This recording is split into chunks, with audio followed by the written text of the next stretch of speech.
আমার ভালোবাসার মা, আজকে তোমার জন্মদিন। বউদের কোনো জন্মদিন হয় না রে। বাবা তুমি, পিওর বাবা, তুমি আমাকে কোথায় নিয়ে যাচ্ছ? সারপ্রাইজ। পিওর বাবা কত বদলে গেছে, এই 10 বছর হয়েছে বিয়ে হয়েছে, কখনো তো আমার জন্মদিন মনেও রাখিনি। আপনি চিন্তা করবেন না, সে কিছুই জানবে না কার সাথে লুকিয়ে কথা বলছে। মা, আমরা স্কুল থেকে এসে পড়েছি। এখন যদি আমি 10 সেকেন্ডের মধ্যে না যাই তাহলে ঘরটা ওরা অগোছালো করে ফেলবে।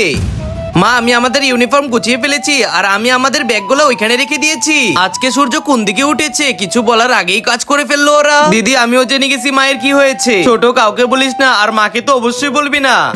ওম নমঃ শিবায়। বাবা, আমাদের অনেক ক্ষুধা লেগেছে। আরে ভগবান, এতক্ষণ ধরে তোমার আরাধনা করতেছি, ওইদিকে স্বামী আর বাচ্চার বেন কি অবস্থা? আমাকে যেতে হবে, ওদেরকে খেতে দিতে হবে।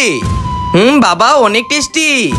আজকাল আমার জামাই এবং বাচ্চারা এত ভালো হয়ে গেছে, আমি বুঝতে পারতেছি না ওদের হয়েছেটা কি। কাউকে কিছু বলনি তো? না বাবা, কাউকে বলিনি, এই কথা কেউ জানবে না। তোদের গোপন কথা আমি জেনেই ছাড়বো। এখানে এটা কি পড়ে হচ্ছে? এটা তো আমার নামের রিপোর্ট মনে হচ্ছে। কি, আমার ক্যান্সার? আমার এই আল্লাহর ঘরটিকে ভালোবাসতে লাইক সাবস্ক্রাইব করে দাও।